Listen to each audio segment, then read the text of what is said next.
Izao dia itody Raonisoa no anarako. Mpanompon'Andriamanitra ao amin'ny Andramoka izaho sy Akiradio. Miarabantsika menakavy ny tenako mba hanompon'Andriamanitra ihany koa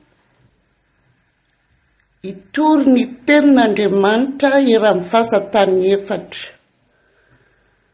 Amin'ny anaran'i Jesosy no angatahako izany teny izany, dia hanompo mandrakizay sy hanaparitaka ny filazantsara mandra-pahatongan'i Jesosy.